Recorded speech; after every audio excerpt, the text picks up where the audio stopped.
represents suicide in New Zealand. Over 2,000 names on that ute. And the unfortunate part is it started growing day by day again. When new names are getting added. And new names are getting added because of a thing called COVID-19. Now a couple of weeks ago we heard the suicide stats. We heard them praising themselves that it had reduced.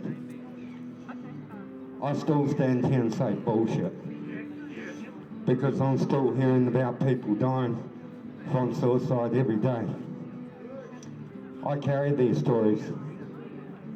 I carry the family's pain by listening to the stories. It's not nice. It's not pleasant. And our government's lying to us about what they're doing with it. They say they're fixing it, they're making it worse. They say they've got counsellors and all this for people. I call bullshit. The counsellors we had today are, what's wrong with you today? A true counsellor asks what happened in your past to trigger today. Everything goes back to trauma when you're dealing with suicide. And at the moment, New Zealand's living in a stressed, traumatic state. Small business owners are living in fear of losing their livelihoods, losing their families, losing their homes, all in the name of COVID-19 and protecting the unwell by punishing the healthy. People want us to wear masks, which means we breathe in our own poisons that we're supposed to be exhaling from our body. And even my 6-year-old daughter can tell me that. But no, it's in our best interest that we be unselfish and wear a mask and do our own bodies harm. Well, I say, stop lying to us. Stop handing us bullshit. Masks are meant for the unwell to protect them and protect the ones around them. They're not meant for the healthy to wear because it makes them sick. It puts CO2 back in their brain and takes away their rational thinking. You get oxygen deprived, you don't have your common sense no more. You don't have your logical thinking. Because you ain't getting enough oxygen to your brain and you're feeding it with crap. And that adds to more suicide stats. And people can laugh at what we say, but 2,000 names on that ute tells me suicide's a problem in New Zealand. 2,000 names on that ute tell me the government don't do their job. 2,000 names on that ute tells me our trained professionals that are book taught had no comprehension on the real issues. The real issues is childhood trauma. You deal with childhood trauma, you start healing the nation. You don't heal the childhood trauma, there's the end result. 2,000 names of loved ones that had gone because they could not live in this world. And we're getting pushed into a corner, our rights and freedoms are getting taken. People are losing hope. Without hope, you got depression. With depression, you got suicide. So many people turn a blind eye to what's going on. The reality is, if we want to hit 2,000 suicides a year, keep on going how we're going. If you want to listen to the narrative from the government that our suicide stats have been decreased this last year, I call bullshit. Because that's what they're doing to us. They don't want us to know the truth that COVID-19 is causing more suicides. COVID-19 is causing more depression. COVID-19 is causing more stomach pains and stomach issues. Why? Because all serotonin's made where? In our stomach.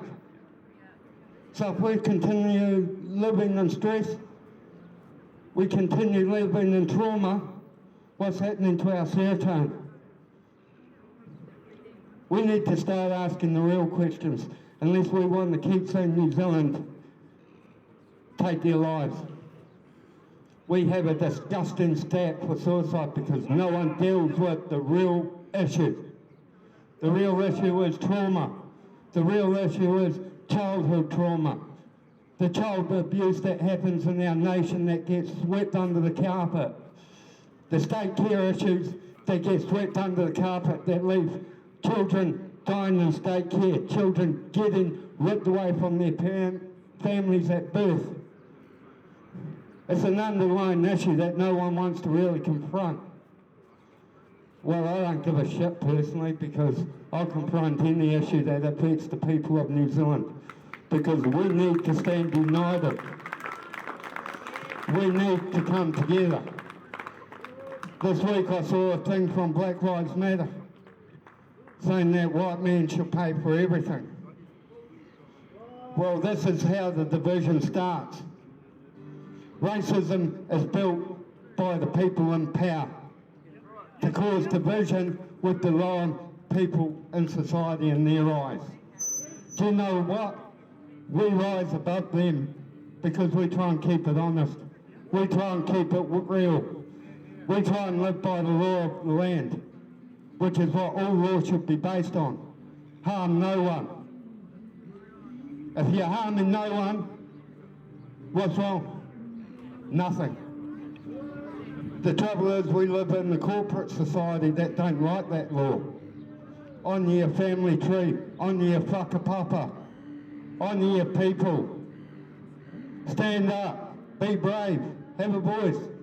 Those aren't the values we're taught today.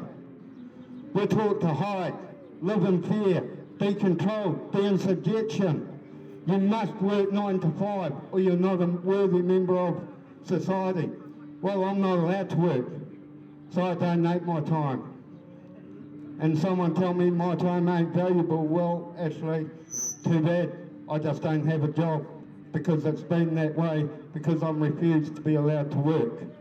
It's not a choice, so I created my own thing. Now everyone needs to pick their nuts up, as I said before, and actually come together, work together.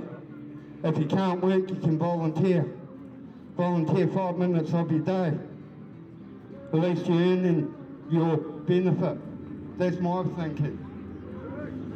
If you can't work, give a bit of your time. Show a bit of other heart. Go and talk to a neighbour. It starts with us people. It starts with us rebuilding our communities. How many of you actually personally know at least 6 of your neighbours that are like within 100 metres of your place, to where you can actually go and have a good conversation with them? Because within the first day of moving into my house, I went and introduced myself to my neighbours 5 years ago, and we still all talk. We have our own little community. I wanted to see change in my community, so I walked into the kindy. Hey, can we start up a breakfast? Hey, can we put some food into the kindy that families can come and get? And then I went to the school. Can we do the same here? Can we put some food in the school so families have food? And then I went to the community centre. Well, actually, I'm doing this youth now, so you need to take over it because that's your job. Our community centres have forgotten what their role is. Their role is to bring the community together in any way they can that's productive. We need to get back to these morals. We need to stop living in fear. We need to stop being selfish by making well people get unhealthy. We need to stand up. We need to get rid of this government. We need to get rid of the system. The system's never worked, so why do we keep pushing it? If we want to vote for someone that's going to destroy our system. Rip it right out and replace it with something that will actually be different and make a change. And that starts with us. If they ain't going to do it, then why don't we do it? After all, we're the people. Have a great day, people. Another hanoi.